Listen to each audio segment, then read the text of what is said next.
अनुभवी एवं हाई qualified staff के साथ इफेक्टिव स्टडी एनवायरमेंट देने वाली इंस्टीट्यूट यानी IIN institute, 3rd floor, Gulshan tower, Jai Stambh square, Amravati. संपर्क 76 205 33 664। अब आपके सपनों की उड़ान को पंख लगाएगा IIN।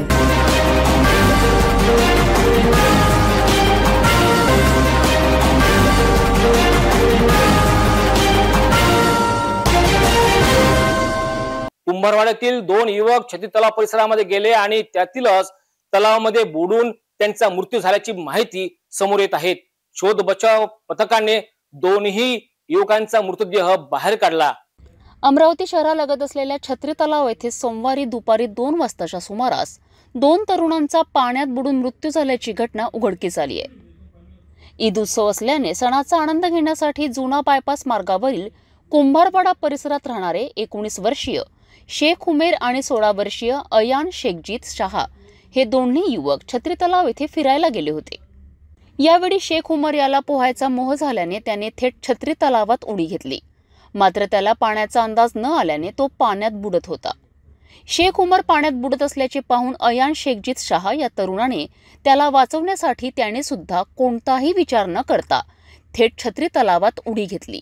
या दरम्यान दोघांचाही तलावात बुडून मृत्यू झाला। या घटनेची माहिती मिळताच फ्रेजरपुरा पोलीस, राजापेठ पोलीस आणि DDRFचे पथक घटनास्थळी दाखल झालेत। DDRFच्या पथकाने 1 तासाच्या अथक परिश्रमानंतर दोन्ही तरुणाचे मृतदेह पाण्याबाहेर काढलेत। या घटनेची माहिती परिसरात पसरताच बघणाऱ्यांनी छत्री तलाव परिसरात मोठी गर्दी केली। फ्रेजरपुरा पोलिसांनी दोन्ही तरुणाचे मृतदेह शवविच्छेदन करण्याकरिता जिल्हा सामान्य रुग्णालयात पाठवण्यात आले। या दुःखद घटनेने जुना बायपास मार्गावरील कुंभारवाडा परिसरसह अमरावती शहरात एकच शोककळा पसरली। नांदगाव तालुक्यातील गोळेगाव जगतपूर रस्त्यांच्या पुलाचे काम 2 वर्षापासून प्रलंबित असल्याने याच अर्धवट बांधकामामुळे विविध घटनेमध्ये 4 बालकांचा मृत्यू झाला होता। आता याच घटनेत 6 वर्षाचा मुलगा रस्त्याच्या बांधकामात खोदून ठेवलेल्या खड्ड्यात पडल्याने त्याचा दुर्दैवी मृत्यू झाल्याने नातेवाईकांनी बांधकाम प्रशासनाविरोधात आपला संताप व्यक्त केला। नातेवाईकांनी रुग्णालयामध्ये आपला आक्रोश व्यक्त केला।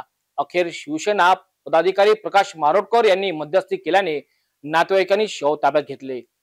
गोळेगाव जगतपूर रस्त्याच्या पुलाचे काम 2 वर्षांपासून प्रलंबित आहे। विविध घटनेत वर्षभरात 4 पारधी समाजांच्या बालकांचे आतापर्यंत मृत्यू झाला असून दुपारच्या दरम्यान जगतपूर येथील रोनक दिगंबर पवार वय 6 वर्ष आपल्या आईसह झोपी गेला असताना त्याची आई रजनी पवार पाण्यासाठी बाहेर गेली। रोनक उठून अर्धवट पुलाच्या बांधकामाजवळ गेला। तिथे मोठमोठे खड्डे खोदून ठेवली आहेत। त्यात पाणी साचले असताना रोनक त्यात पडल्याने त्याचा जागीच मृत्यू झाला। त्यामुळे पारधी समाजाने शासनाविरुद्ध रोष व्यक्त करून शवविच्छेदन करण्यास नकार दिलाय व ग्रामीण रुग्णालयात नातेवाईकांनी गदारोळ केल्याने काही काळ तणाव निर्माण झाला होता। पोलिसांच्या मध्यस्थीने व या घटनेची माहिती मिळताच शिवसेनेने प्रकाश मारोटकर यांनी तिथे समजूत काढून मृतदेह नातेवाईकांच्या स्वाधीन केला। यावेळी पारधी समाजाचे मतीन भोसले उपस्थित होते। मुख्यमंत्र्यांनी ग्राम सडक योजनेअंतर्गत गोळेगाव जगतपूर रस्त्यावरील पुलाचे बांधकाम 2 वर्षांपासून रखडले आहे। त्यामुळे निष्पाप पारधी समाजाच्या बालकाला जीव गमवावा लागला। तात्काळ पुलाचे काम सुरू करण्यास यावे व संबंधितांवर गुन्हा दाखल करण्यात येऊन कारवाई करण्याची मागणी यावेळी शिवसेनेचे प्रकाश मारोटकर यांनी केली। रात्री जेवण करून झोपी गेलेल्या कुटुंबाच्या घरात अज्ञात चोरट्यांनी प्रवेश केला आणि घरातील नगदी 25,000 सह सोन्याचे आभूषण असा एकूण 1,30,000 रुपयाचा मुद्देमाल चोरी करून चोरटे रफूचक्कर झाले। ही घटना गोपालनगरात असलेल्या कैलाश नगरात 15 जूनच्या रात्री घडली। पत्नीला रात्री जाग आल्याने सर्व घटना उघडकीस आली। या प्रकरणात राजेपेठ पोलिसांनी अज्ञात चोरट्याविरुद्ध गुन्हे दाखल केले आहेत। झोपी गेलेल्या दाम्पत्याच्या घराच्या मागील दरवाजातून प्रवेश करून घरातील नगदीसह सोन्याचे आभूषण अज्ञात चोरट्यांनी लंपास केल्याची घटना गोपालनगर परिसरातील कैलास नगरात असलेल्या अपार्टमेंटमध्ये 15 जूनच्या मध्यरात्री घडली। फिर्यादी प्रवीण शालिकराम नळे कुटुंबासह जेवण करून झोपी गेले होते। गाढ झोपेत असताना अज्ञात चोरट्यांनी घराच्या मागील दरवाजातून प्रवेश केला। घरातील अलमारीतील नगदी 25,000 रुपये, सोन्याचे 18 ग्रॅम वजनाचे मंगळसूत्र, 7 ग्रॅम वजनाच्या कानातील रिंग असा एकूण 1,30,000चा ऐवज चोरी करून पसार झालेत। फिर्यादी प्रवीण यांच्या पत्नीला जाग आली असता चोरी झाल्याचे त्यांच्या लक्षात येताच पतीला झोपेतून उठविले. फिर्यादीने वर राहणाऱ्या भावाला फोन करून माहिती दिली. यात भावाने खाली उतरून पाहिले असता चोरट्याने चोरी करून बाहेरून दरवाजा बंद केल्याचे दिसून आले.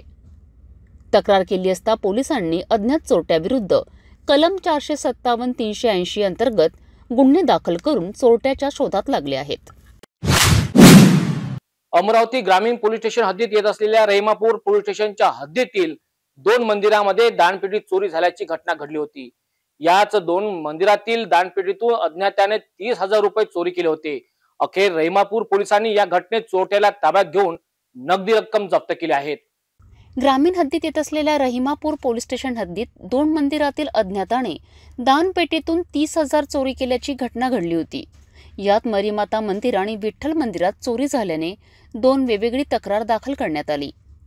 याच तपासात असताना रहिमापूर पोलिसांनी चोरट्याचा सुगावा लावला आणि पोलिसांनी गुप्त माहितीवरनं मलकापूर गावात राहणारा 27 वर्षीय आरोपी निखिल अरुण खारोडे याला ताब्यात घेऊन कसून विचारणा केली असता त्याने चोरी केल्याची कबुली दिली.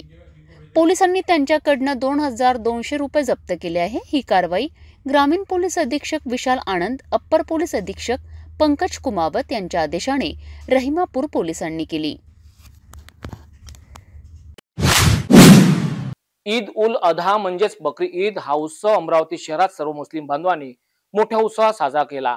सकाळी पश्चिम बहुल मुस्लिम भागातील मोठ्या ईदगाहावर हजारो मुस्लिम बांधवांनी एकत्र येऊन नमाज अदा केली. यासोबतच एकमेकांना आलिंगन देऊन बकरी ईदेच्या शुभेच्छा दिल्या. अमरावती जिल्ह्यातील संपूर्ण मुस्लिम बांधवांना खासदार बळवंत वानखडे यांनी सुद्धा बकरी ईदेच्या शुभेच्छा दिल्या. ईद उल अधा म्हणजेच ईद उल अझहा यालाच बकरी ईद असे म्हणतात. हाच उत्सव मुस्लिम बांधव बलिदानाची ईद मानतात. हा सण जगभर मोठ्या उत्साहात साजरा केला जातो. या दिवशी प्राण्यांचा विधीपूर्वक बळी दिला जातो. या दिवसाला कधी कधी महान ईद देखील म्हटले जाते. हा सण कुर्बानीचा सण किंवा पवित्र हज यात्रेचा सण म्हणूनही ओळखला जातो. मुस्लिम समाजात रमजान आणि बकरी ईद हे मोठे सण म्हणून साजरे केले जातात.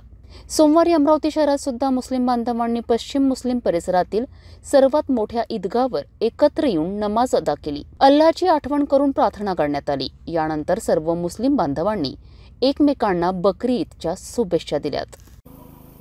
भारतातच नव्हे तर संपूर्ण जगात आज बकरी ईद ही साजरी होत आहे. त्यानिमित्त आमच्या सर्व मुस्लिम बांधवांना मी ईदीच्या हार्दिक शुभेच्छा देतो. सोमवारी सर्व देशामध्ये बकरी ईद साजरी करण्यात आली, तर भातकुली तालुक्यातील वाटोळा शुक्लेश्वर या गावामध्ये सुद्धा मुस्लिम बांधवांनी सकाळी ईदगाहावर सामूहिक नमाज अदा करून एकमेकांना बकरी ईदेच्या शुभेच्छा दिल्या. या दरम्यान वाटोळा शुक्लेश्वर गावामध्ये पोलिसांचा तगडा बंदोबस्त लावण्यात आला होता. भातकुली तालुक्यातील वाटोळा शुक्लेश्वर येथे बकरी ईद निमित्त कार्यक्रमांचे आयोजन करण्यात आले. दरवर्षीप्रमाणे बकरी ईद ईदगाहावर साजरी करण्यात आली. 17 जून रोजी सकाळी 7:30 वाजताच्या सुमारास सामूहिक नमाज अदा करण्यात आली. अल्लाहु अकबर अल्लाहु अकबर.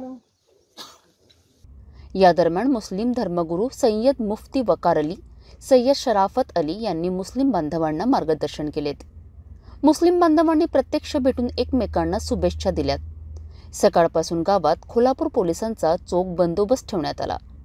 खोलापूर पोलीस स्टेशनचे सहाय्यक पोलीस निरीक्षक अनिल पवार, पोलीस पाटील विनोद बागडे, अंबादास पडघामोळ, बीट जमादार, होमगार्ड, सैनिक उपस्थित होते.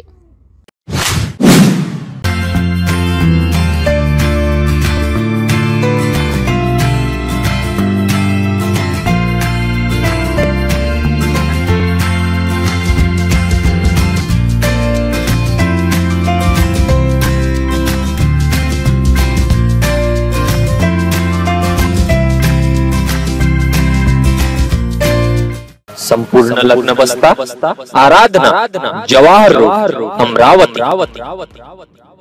किचन गृहिणी से जुड़ा एक अटूट हिस्सा, जहां उसे मिले हर एक चीज अपनी सही जगह पर. इसलिए Amba stainless steel kitchen trolley आपको लगने वाली साइज अनुसार, आपके किचन के अनुसार बिल्कुल आपकी इच्छा अनुसार उच्चतम क्वालिटी के किचन ट्रॉलीज मैन्युफैक्चरिंग से सीधे आप तक, यानी 100% वाजिब दाम, ना देखभाल की जरूरत, ना जंग लगने की परेशानी, आसानी से वॉश करने हेतु उत्कृष्ट कैरियर सिस्टम, साथ ही स्टेनलेस स्टील जीना रेलिंग, डेकोरेटिव ग्रिल एवं गेट भी हम बना कर देते हैं। Amba stainless steel kitchen trolley, Dastur Nagar Chowk के पास, MIDC रोड, अमरावती, महाराष्ट्र। लोकसभा निवडणुकीमध्ये भाजपच्या उमेदवार नवनीत राणा यांचा पराभूत झाल्यानंतर आमदार रवी राणा यांनी पहिल्यांदाच पत्रकार परिषदेचे आयोजन करण्यात आले। यावेळी मात्र त्यांनी बच्चू कडू यांच्यावर जोरदार टीका केली। कोणाची शीट पाडणे, कोणाची सेटिंग करणे हा बच्चू कडू यांचा धंदा आहे। त्यांनी माझ्याजवळ कोणाकोणाला सेटिंग करायला पाठविले होते हे मला माहित आहे, अशी प्रतिक्रिया आमदार रवी राणा यांनी स्पष्ट केली।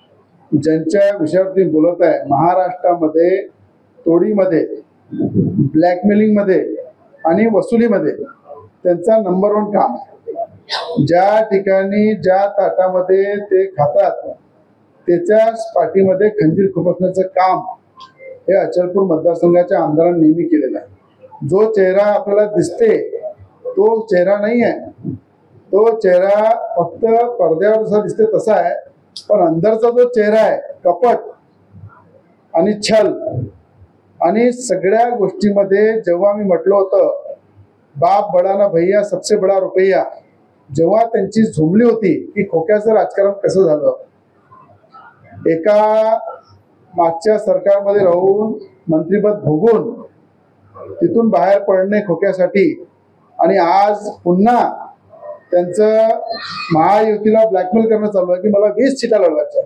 अरे बाबा, आपल्या मतदारसंघामध्ये डिपॉझिट जप्त झालेलं आहे।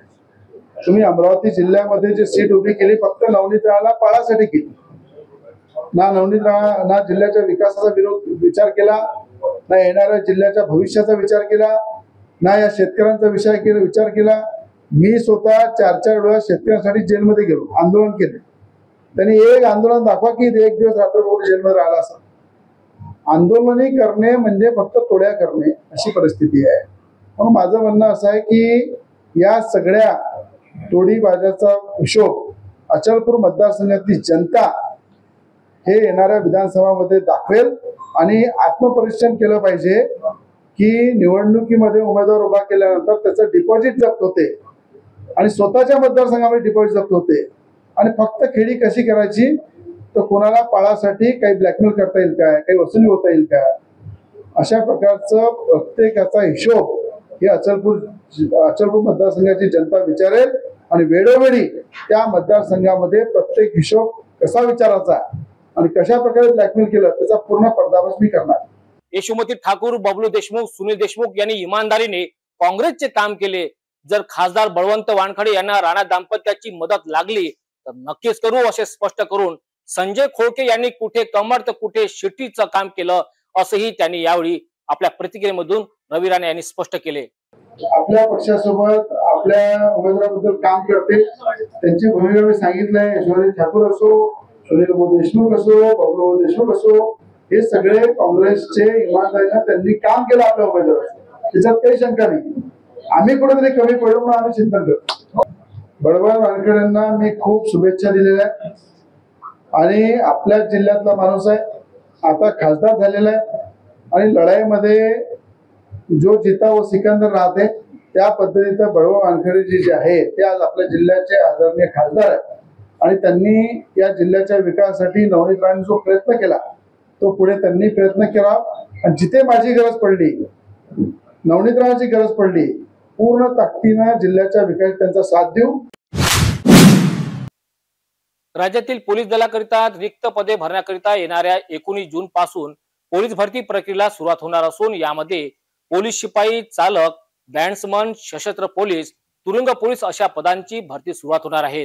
अमरावती शहर पोलीस आयुक्तालयाअंतर्गत 74 रिक्त पोलीस शिपाई पदांकरिता पोलीस भरती 19 जून ते 24 जून पर्यंत घेण्यात येणार आहेत। आतापर्यंत 4789 अर्ज प्राप्त झाले असून उमेदवारांना ऑनलाईन प्रवेश पत्र मिळणार आहेत। उमेदवारांनी कोणत्याही प्रलोभनाला बळी पडू नये असे आवाहन पोलीस आयुक्त नवीन चंद्र रेड्डी यांनी केले आहे। अमरावती शहरची जी पोलीस भरती आहे त्याच्यासाठी दिनांक 19 जूनपासून पोलीस भरती सुरू होणार आहे। एकूण 74 पदांसाठी ही भरती आहे. अमरावती शहरमध्ये 4789 अर्ज प्राप्त झालेले आहेत. त्यामध्ये महिला उमेदवारांचे 973 महिला उमेदवारांचे अर्ज प्राप्त झाले एकूण. यामध्ये संपूर्णपणे पारदर्शक अशी पोलीस भरती होणार असून आपल्यामार्फत सर्व उमेदवार ज्यांनी अर्ज केलेले आहेत सर्वांना आवाहन करण्यात येत आहे की कुठल्याही आमिषाला बळी पडू नये. कोणत्याही दलाल किंवा कोणताही पोलीस किंवा कोणी नातेवाईक असेल ते खोटे आमिष दाखवत असतील पोलीस भरती करून देतो अशा कुठल्याही अफवेला किंवा आमिषाला बळी पडून कोणालाही काही पैसे देणे किंवा प्रलोभन देणे अशा कुठल्याही याच्यामध्ये पडू नये. उमेदवारांनी आपला व्यवस्थित परीक्षा द्यावी. संपूर्ण भरती ही पारदर्शकपणे होणार आहे यासाठी सर्वांना आवाहन करण्यात येत आहे. तसेच ज्या उमेदवारांनी 2 किंवा जास्त पदासाठी वेगवेगळ्या पदासाठी अर्ज केलेला आहे आणि एकाच दिवशी त्यांची परीक्षा आली आहे असं त्यांना जर प्रॉब्लेम झाला असेल तर त्या उमेदवारांनी कुठल्याही प्रकारे घाबरण्याचं काही कारण नाही. त्यांना संधी त्यांची जी आहे वाया जाणार नाही. जर आज समजा आमच्याकडे असेल अमरावती शहरात आणि उद्या त्याची दुसऱ्या पदाकरिता जसे की पोलीस ड्रायव्हर असेल किंवा बँड्समन असेल याच्यासाठी दुसऱ्या घटकामध्ये त्याची सेम डेटला असेल तर त्याला ती डेट वाढवून देण्याची मुदत 4 दिवसाची देण्यात येईल असं पोलीस महासंचालक कार्यालयातर्फे सूचना देण्यात आलेल्या आहे. त्यामुळे कोणत्या उमेदवारांनी घाबरण्याचं काही कारण नाही. तसेच पावसाळ्यामध्ये भरतीमध्ये काही प्रॉब्लेम येऊ शकतो अशी बरेच उमेदवारांचं शंका आहे असं आम्ही मीडियामधून ऐकलं होतं. तर सर्व उमेदवारांनी निश्चित राहावे. सर्वांना समान संधी उपलब्ध करण्यात येईल. जर पाऊस असेल किंवा त्याच्यामुळे जर ट्रॅक खराब झाला किंवा आणखी काही ग्राउंड खराब झाला असेल तर ते दुरुस्त करूनच त्यांना तशी संधी देण्यात येईल. त्यामुळे कुठल्याही प्रकारे पावसाचा बाधा जर आला तर त्या दिवशीची भरती ती दुसऱ्या दिवशी घेण्यात येईल. त्यामुळं कुणी त्याच्यामध्ये काळजी करायचं कारण नाही. सर्वांची भरती व्यवस्थित आणि नियमानुसार सर्वांना समान संधी देऊनच घेण्यात येईल. याच्यासाठी सर्व उमेदवारांनी निश्चिंत राहावे असे मी त्यांना आवाहन करतो. तसेच जे बाहेरगावचे उमेदवार आहेत ज्यांना काही अडचण आहे राहण्याचा प्रश्न झाला असेल तर अशा उमेदवारांसाठी आम्ही वसंत हॉल येथे त्यांची सुविधा त्यांना देण्यात येईल. पोलीस मुख्यालयाचा जो वसंत हॉल आहे त्या ठिकाणी येऊन ते थांबवू शकतात रात्रीच्या वेळेस. कुणीही बाहेर झोपू नये किंवा बाहेर रस्त्यावर किंवा कुठेही बसस्टँडवर किंवा इथे त्यांनी थांबून अडचण झाल्यास तात्काळ पोलीस मुख्यालय येथे संपर्क साधावा. वसंत हॉल येथे त्यांना राहण्याची सुविधा देण्यात येईल. तर आपल्यामार्फत परत एकदा आवाहन करतो कोणाला कुणी प्रलोभन दिला कुणी आमिष दाखवला भरती करण्यासाठी तर त्यांनी तात्काळ वरिष्ठ पोलीस अधिकाऱ्यांशी किंवा जवळच्या पोलीस स्टेशनशी संपर्क करावे किंवा जे अँटी करप्शन विभाग आहे लाचलुचपत प्रतिबंधक विभाग या ठिकाणी सुद्धा ते त्याची तक्रार देऊ शकते. गुन्ह्यात शिक्षा झालेल्या बंदींना आपल्या नातेवाईकांना भेटण्याकरिता त्यांच्या नातेवाईकांना दूरवरून कारागृहात येऊन परवानगी घेतल्याशिवाय भेटी घेता येत नव्हती. आता मात्र कारागृह प्रशासनाच्या वतीने बंदीकरिता थेट नातेवाईक आणि वकिलांसोबत बोलण्याकरिता स्मार्ट कार्ड ॲलन दूरध्वनी योजनेचा शुभारंभ करण्यात आलाय. अमरावती मध्यवर्ती कारागृहात याच योजनेचा प्रमुख जिल्हा सत्र न्यायाधीश देशपांडे व जिल्हा सत्र न्यायाधीश मनोहर यांच्या हस्ते शुभारंभ करून बंदींना स्मार्ट कार्डचे वितरण करण्यात आले.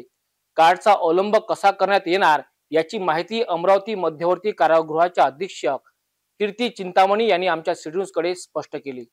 अनेक गुन्ह्यात न्यायालयाने शिक्षा सुनावलेल्या बंदींना कारागृहात राहून शिक्षा भोगावी लागत असते. याच कारागृहात बंदींना भेटण्यासाठी त्यांचे नातेवाईक दूरवरून येऊन न्यायालयाची आणि कारागृह प्रशासनाच्या परवानगीशिवाय भेटता येत नव्हते.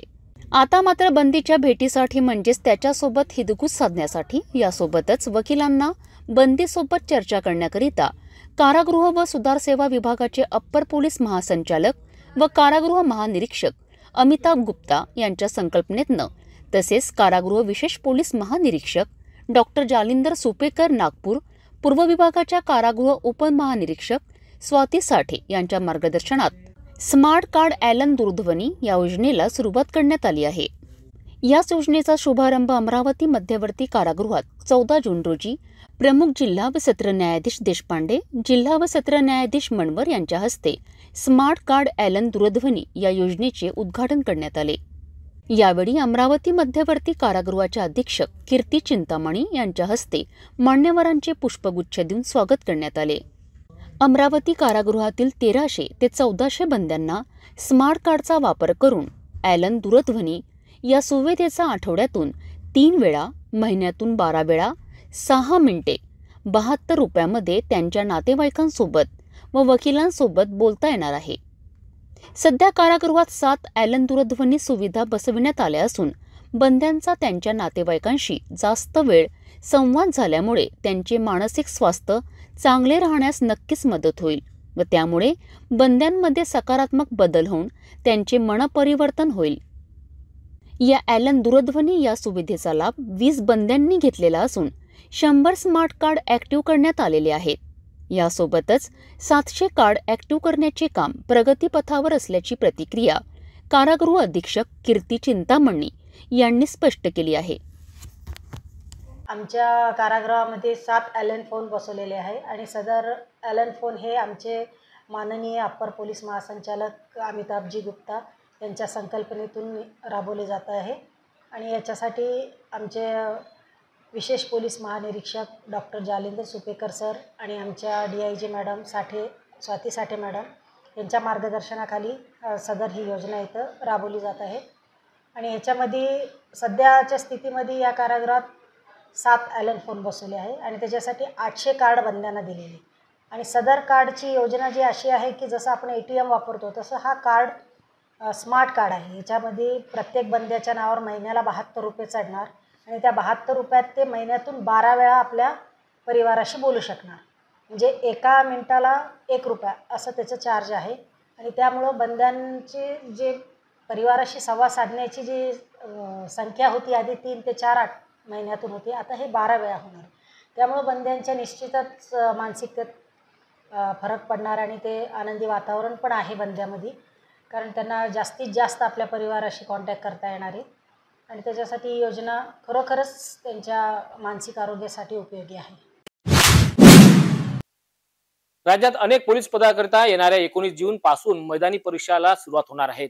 अमरावती ग्रामीण पोलीस दलामध्ये 198 पोलीस शिपाई तर 9 चालक पदाकरिता 19 जूनला मालटेकडी येथील जोग स्टेडियम येथे सुरुवात होणार आहेत। यामध्ये 18,419 अर्ज पुरुषांचे प्राप्त झाले तर 7,130 महिलांचे अर्ज सादर झाले आहेत। उमेदवारांनी भरती दरम्यान कोणत्याही प्रलोभनाला बळी पडू नये असे आवाहन अमरावती ग्रामीण पोलीस अधीक्षक विशाल आनंद यांनी पत्रकार परिषदेच्या माध्यमातून स्पष्ट केले आहेत।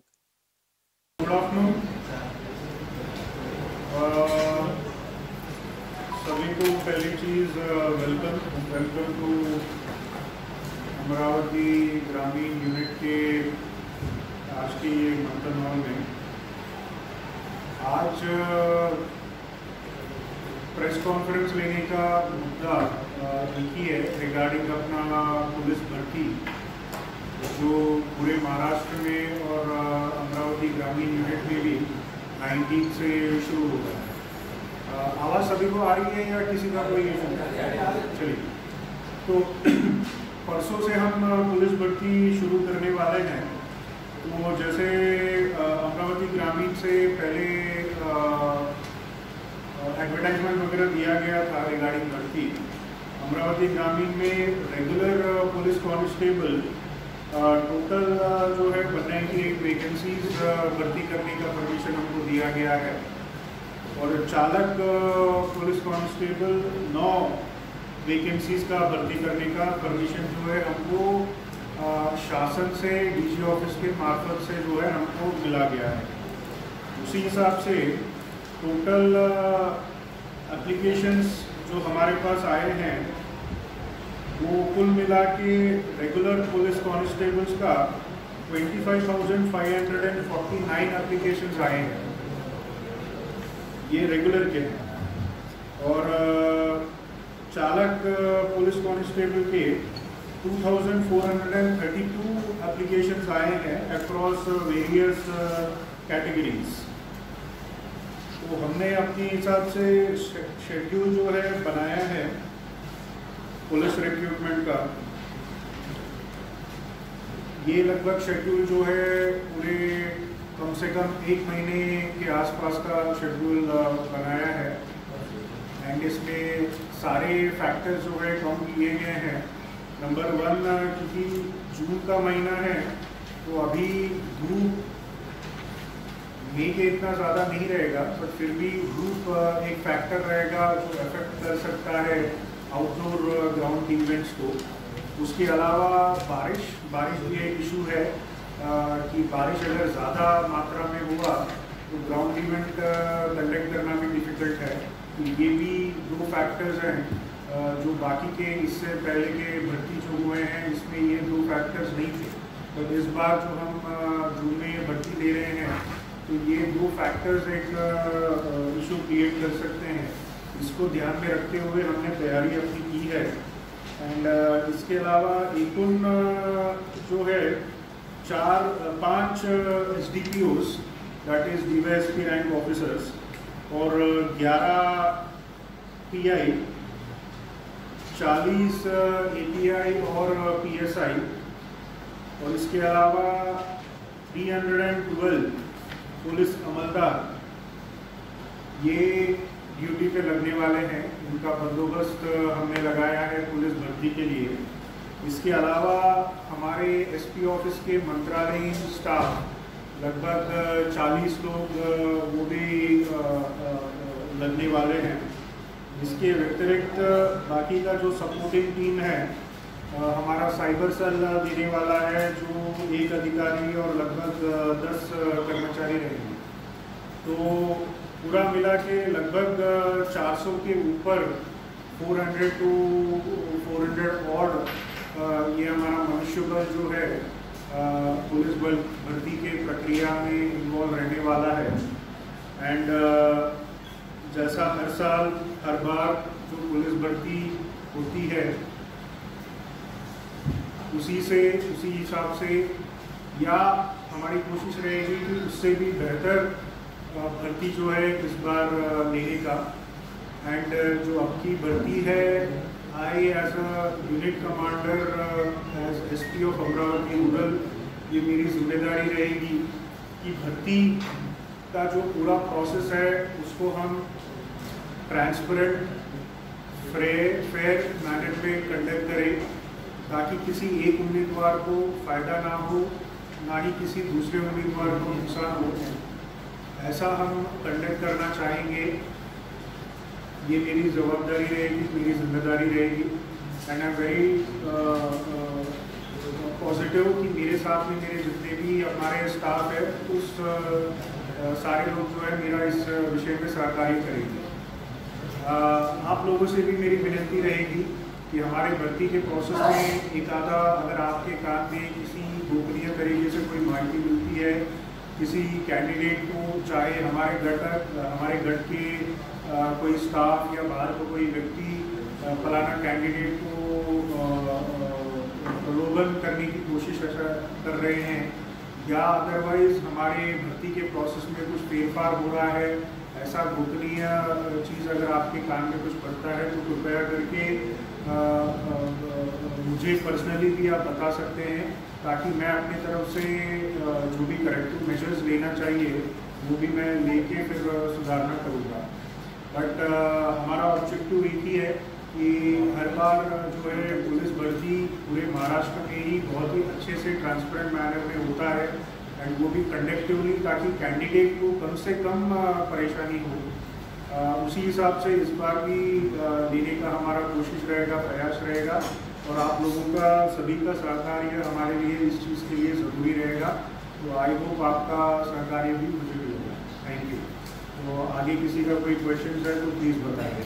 सर, पिछले साल ये सर्व राज्यातच ज्यावेळी भरती प्रक्रिया झाली प्रकल्पग्रस्त प्रमाणपत्र बनावट निघाले होते, विशेषतः बीड जिल्ह्यातून ते आले होते। कारण भरती वेळी असेल, अमरावती सिटी असेल, औरंगाबाद सगळीकडे त्या बीड जिल्ह्यातलेच ते बनावट प्रमाणपत्र होते।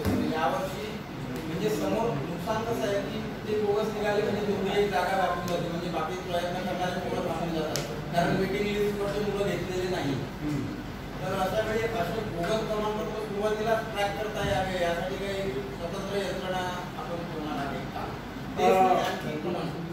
यस, अभी जो प्रोजेक्ट अफेक्टेड लोगों का जो लेकर आते हैं प्रमाण पत्र, उसका छानछीनी जैसे ही जिस दिन में वो कैंडिडेट आता है उसी दिन उनके डॉक्यूमेंट्स जब हम लेते हैं उसी दिन से हम छानछीनी शुरू करने का कोशिश कर रहे हैं, ताकि ये बाद में निदर्शन में आके फिर बाद में कैंडिडेट को और इधर वेटिंग लिस्टेड वालों को परेशानी कम हो जाए.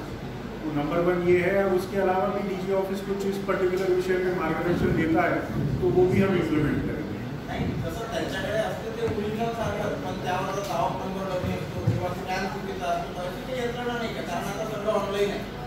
ते पण मी चेक करतो, बघतो. आपने जो सजेशन दिया उस हिसाब से फिर अगर वैसा अगर कॉस्ट वेरीफाई उसी दिन अगर वो कर सकते हैं तो वो भी कर लेंगे. कारण मला वाटते जॉब नंबरच चुकीचे होते मागच्या वर्षी. तो सारे ते हो दिया इशू इम्पॉर्टंट आहे. बरेच विद्यार्थी पुढे भरती करणार आहेत की एका दिवसात तारीख आलेली आहे फिजिकलची, किंवा पावसाळा असल्यामुळे फिजिकलमध्ये मार्क्स कमी होऊ शकतात किंवा काही प्रॉब्लेम होऊ शकतात. तर अशा वेळेस सर आपण काय समजू? जैसे मैंने बताया, बारिश जो है एक फैक्टर रहने वाला है इस भर्ती में, बट हम अपनी तरफ से पूरा कोशिश कर रहे हैं. ग्राउंड जो हम रेडी कर रहे हैं वो कम से कम अफेक्टेड हो बारिश गिरने से, ऐसा हम कोशिश कर रहे हैं. वरना अगर फिर भी एक आधा दिन अगर बारिश की वजह से ग्राउंड इवेंट दे पाना अगर पॉसिबल नहीं है, या ग्राउंड इवेंट बहुत ही अत्यंत ग्राउंड खराब कंडीशन में अगर हो गया है, तो डीजी ऑफिस के परमिशन से फिर हम एक आधा एक्स्ट्रा दिन जो है कैंडिडेट्स को देने की सोचेंगे, बट वो डीजी ऑफिस से परमिशन लेने के बाद. और सर महिलांसाठी आरक्षण किती आहे? समजा आता टोटल 209 जागा होतात, यापैकी 33% आरक्षण आहे. 33% तो रहता ही है ना. मेंशन किया है 60. हाँ, महिलासाठी आहेत ना 60. हाँ, 60 वॅकन्सी आहेत महिलासाठी. 60 ते रेग्युलर आणि चालकमध्ये 1.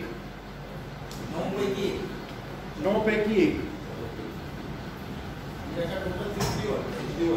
61 जागा महिलासाठी. सर बाहेरील विद्यार्थ्यांना भरती करताना त्यांच्यासाठी काही व्यवस्था वगैरे आपल्याला? व्यवस्था की कोशिश की जा रही है, बट अभी तक तो क्योंकि अमरावती सिटी में भी शादी वगैरह जो है रिओपन हो गए हैं, एंड जैसा आपने देखा है हमारे मुख्यालय में भी उतनी कोई वेकेंट जगह नहीं है जहाँ पे हम लोगों को लगा सकें. बट कोशिश करेंगे, अगर पॉसिबल हुआ तो ज़रूर मैं कुछ उनके रहने का इंतज़ाम करने की कोशिश करूँगा.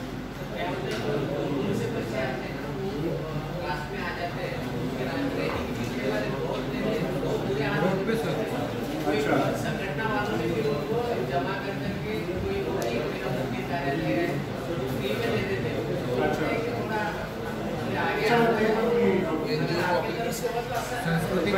सांस्कृतिक भवन इनके माध्यम से एनजीओ को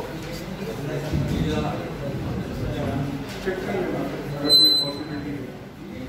ठीक, और कोई इशू और कोई मुद्दा? सर आपने बताइए कुछ रामन में कुछ नया कुछ खास तो अभी तो भरती. राज्यात अनेक पोलीस पदाकरिता येणाऱ्या 19 जून पासून मैदानी परीक्षेला सुरुवात होणार आहे. अशातच आता राज्य राखीव बल गट क्रमांक 9 अमरावतीच्या वतीने सुद्धा येत्या 19 जूनला मैदानी चाचणीला सुरुवात होणार आहे. यात अमरावती राज्य राखीव बल गट क्रमांक 9 वतीने 218 जागेकरिता मैदानी परीक्षा, तर राज्य राखीव बल गट क्रमांक 18 काटोल वतीने 86 पदांची भरती सुद्धा घेतली जाणार आहे. हे सर्व दोन्ही गटांची भरती SRPF अमरावतीच्या ग्राउंडवर घेतली जाणार अशी माहिती समादेशक राकेश कलासागर यांनी आयोजित केलेल्या पत्रकार परिषदेमध्ये स्पष्ट केली आहे. म्हणून आता पूर्ण महाराष्ट्रभर पोलीस भरतीची कारवाई होत आहे आणि SRP तर्फे पण 19 जूनपासून पोलीस भरतीच्या प्रक्रिया सुरू होत आहे. आणि या आस्थापनावर गट 9 अमरावती ग्रुप आणि गट 18 काटोल ग्रुप हे दोन्ही गटची भरती 19 जूनपासून होत आहे. सर्वप्रथम मी गट 9 अमरावतीबद्दल सांगतो, नंतर गट 18बद्दल सांगतो आहे. गट 9 अमरावती ग्रुपसाठी टोटल 216 जागा आहे वेकन्सी, आणि त्याच्यासाठी जवळपास अर्जदार 22,063 तेवढा अर्ज प्राप्त झालेला आहे. आणि तसेच गट 18 काटोल ग्रुपसाठी 86 पद आहे वेकन्सी, आणि त्यांचे आवेदन अर्ज 924 प्राप्त झालेला आहे. तो 19 पासून एव्हरी डे 500 आणि सेकंड डेपासून 1000 आम्ही कॅन्डिडेट्सला बोलावत आहे. तो जवळपास 15 जुलैपर्यंत हे भरतीच्या प्रक्रिया या गटावर होत आहे. आणि SRPमध्ये जे आपला ॲज पर नियमावली आहे ते 3 इव्हेंट्स आहे. त्याच्यामध्ये 100 मीटर्स, 5K रन आणि गोलाफेक असं 3 इव्हेंट्सच्या फिजिकल चाचणी होणार आहे. आणि दुसरा मुद्दा, या भरती दरम्यान पूर्व तयारी आमची झालेला आहे, आणि एस्पेशली जे पाऊस संदर्भात पण आम्ही पूर्ण खबरदारी घेत आहे. आणि त्या दिवशी शक्यतो त्या दिवशीच आम्ही पूर्ण ज्या कॅन्डिडेट्सला बोलावलेलं आहे ते त्या लोकांना आम्ही त्या दिवशी आम्ही भरतीच्या प्रक्रिया संपण्याचे प्रयत्न करत आहे. आणि आमच्या नोडल ऑफिसर नंबर, सर्व कॉन्टॅक्ट नंबर पण आम्ही सांगण्यात येत आहे. कोणाला काय अडचण असेल तर त्या कॉन्टॅक्ट नंबरवर संपर्क साधू शकतात. थँक्यू. नो, आम्हाला SRPमध्ये फक्त पुरुषही आहे, महिला नाही आहे.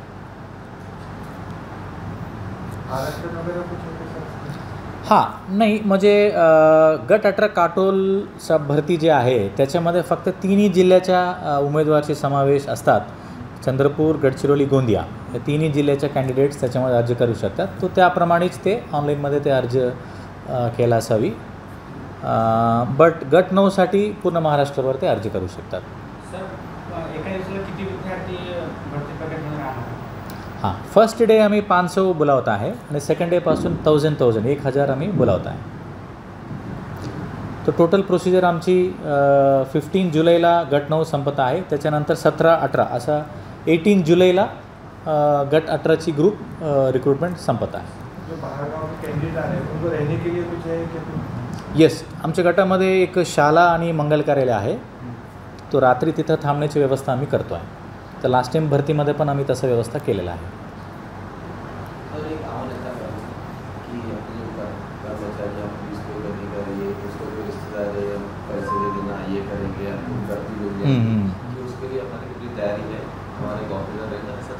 येस.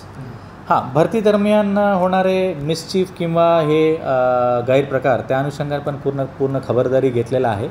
आम्ही पूर्ण ACBचे कॉन्टॅक्ट नंबर पण आम्ही पब्लिसाईज केलेला आहे.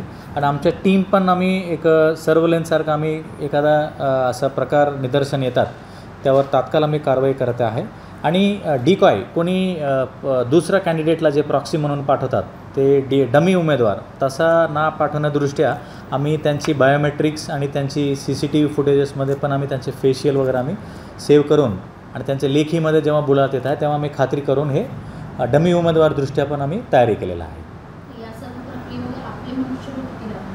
हां, आमची जवळपास 20 ऑफिसर्स आणि 250 कर्मचारी या भरती प्रक्रियामध्ये सहभाग होत आहे.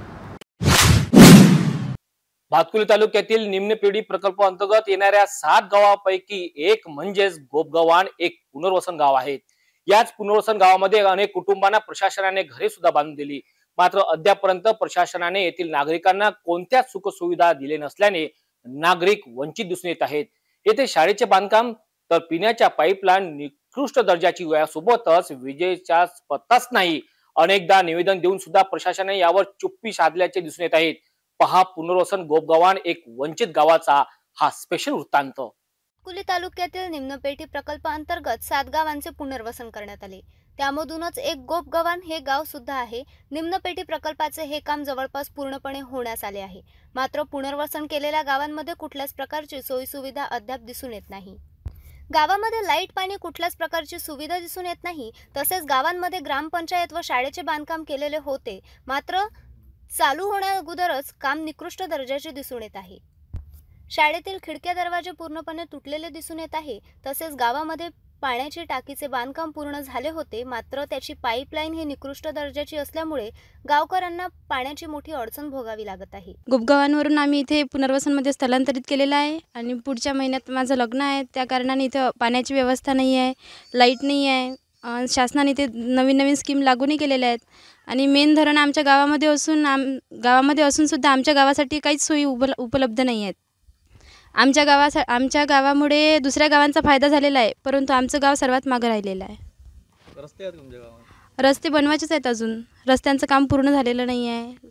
पाण्याची सोय नाही आहे. इथे सगळे म्हणजे गाव लहान असून शेतकरी वर्ग आहे, सर्व मजुरी करणारे लोक आहेत. मजुरी करून पोट भरून त्यांना घर बांधणं आणि 1 लाख रुपयापर्यंतची बोर खोदणं हे सोयीस्कर नाही आहे त्यांच्यासाठी. तर शासनाने इथे पाणी पुरवठ्याची सोय लवकरात लवकर करावी. तसेच सर्व गावकऱ्यांनी संभाजी बी ग्रेड संस्थेमार्फत अनेकदा निवेदन देऊन सुद्धा त्यांच्या मागण्या प्रलंबितच दिसून येत आहे. सरसकट गावातील सर्व कुटुंबांना घरकुल मान्य करून द्यावे, पुनर्वसन या ठिकाणी मिळालेल्या प्लॉटवरील असलेला बोजा रद्द करण्यात यावी, नाल्याचे खोलीकरण करून दुरुस्ती करण्यात यावी अशा अनेक मागण्यांवरून जिल्हाधिकारी यांना निवेदन करण्यात आले. मात्र अद्यापही त्यांच्या मागण्या प्रलंबितच दिसून येत आहे आणि या सोयीसुविधा नसून सुद्धा गावकऱ्यांना तहसीलदारांकडून पत्र मिळाले की लवकरात लवकर गाव स्थलांतरित करण्यात यावे. निम्मे पेढी प्रकल्प अंतर्गत येणारं जे गाव आहे, या गावाचं स्थलांतरण ह्या गोपगव्हाण पुनर्वसनाचं लोणटेकच्या ठिकाणी झालेलं आहे आणि या ठिकाणी गाव स्थलांतरित करत असताना निम्मे पेढी प्रकल्पाचं जे काम चालू आहे हे पूर्णत्वास येत आहे आणि शासन आम्हाला कायमस्वरूपी नोटिसा पाठवत आहे आणि तहसीलदार इतर सर्व का बा तुम्ही गाव स्थलांतरित करा. पण गाव स्थलांतरित करत असताना ज्या ठिकाणी सगळ्या गावाचं पुनर्वसन केलेलं आहे त्या ठिकाणी अत्यंत निकृष्ट दर्जाच्या ज्या सोयीसुविधा या ठिकाणी केलेल्या आहे आणि शासन कायमस्वरूपी सांगते का बा तुम्ही त्या ठिकाणी जाऊन स्थलांतरित व्हा. पण या ठिकाणची जी प्रकल्पाची परिस्थिती आहे पाहता तर इथं अत्यंत अशी शाळेची जी परिस्थिती आहे ती अत्यंत घाणेरडी आहे का ती इमारत आज पडाच्या मार्गावर आहे. पाण्याचा या ठिकाणचा सगळ्यात भीषण समस्या आहे का बा पाणीसुद्धा या ठिकाणी प्यायला नाही आहे आणि माननीय तहसीलदार साहेब आणि अभियंता साहेब यांना आम्ही या ठिकाणी एक संभाजी ब्रिगेडच्या वतीने या ठिकाणी निवेदन दिलं होतं आणि त्यांना आमच्या इथल्या ज्या मागण्या आहे या आम्ही रेटून धरल्या होत्या आणि या ठिकाणी ज्या मागण्या आम्ही त्यांना सांगितल्या होत्या त्या मागण्यांमध्ये होतं का बा या ठिकाणी जे तुम्ही गाव स्थलांतरित करण्याचा प्रयत्न करून राहिले तर त्या ठिकाणी निदान कमसे कम रस्ते, नाल्या ह्या ज्या महत्त्वाच्या ज्या सोयीसुविधा आहे या गावा लेवलवर सर्व गाववासियांना करून द्याव्या. त्यानंतर या ठिकाणी जो पाण्याचा भीषण समस्या आहे का बा इथं जे लोक राहायला येत आहेत त्या ठिकाणी पाण्याची व्यवस्था नाही आहे आणि इथली जे पाईपलाईन आहे ही पूर्ण निकृष्ट दर्जाची झालेली आहे. तसेच या ठिकाणी जेव्हा आम्ही या ठिकाणी स्थलांतरित होऊन राहिलो तर या स्थलांतरित करत असताना आम्हाला शासनानं दिलेलं आहे पण त्या प्लॉटवर सुद्धा आज आमच्या बोजे टाकून ठेवलेले आहे आणि हे बोजेसुद्धा काही कमी प्रमाणात नाही आहे. जवळपास 4000 स्क्वेअर फूटच्या प्लॉटवरती या 44 ते 45 हजाराचा बोजा आहे आणि आम्ही या प्रकल्पाला जमीन देत असताना आमच्या जमिनीचा वायदा आणि घर देत असताना घराचा घर टॅक्स हे पूर्ण नील करून शासनाला आम्ही त्या ठिकाणी आमच्या खरेद्या झाल्या होत्या. पण शासनानं जेव्हा आम्हाला ह्या दिल्या, जेव्हा आम्हाला या ठिकाणी प्लॉट दिले तर या ठिकाणी आता त्याच्यावरती बोजे टाकलेले आहे आणि हे बोजे आम्ही का म्हणून भरायचे बा. कुठल्याही सोयी सुविधा नसताना गाव स्थलांतरित करावे तरी का, हा प्रश्न गावकऱ्यांनी निर्माण केला. मागण्या पूर्ण न केल्यास संभाजी ब्रिगेडच्या नेतृत्वात जिल्हा अधिकारी कार्यालयासमोर उपोषणाला बसू असा इशारा सुद्धा गावकऱ्यांनी दिलाय. राहिले त्यांना वाटते की जोपर्यंत येईल तिथून हटवावं आणि आपले कामं सुरू ठेवावं ते त्या हिशोबानं देऊन राहिले. पण इथं कोणची व्यवस्थाच नाही तर कशी येणार आहे कोणी, हा प्रश्न निर्माण होऊन राहिला ना तिथं. आता त्यांनी पूर्णपणे दरवाजे बसवले आहे. उद्या चालून कमी जास्त झालं तर ते त्यांच्यावर जिम्मेदारी येणार आहे. तोपर्यंत इथचा गावचा कोणताच तिथून हलणार नाही जोपर्यंत इथं सुखसुविधा होत नाही तोपर्यंत. आणि त्यांनी शासनानं बळजबरी करू नये याच्यावर.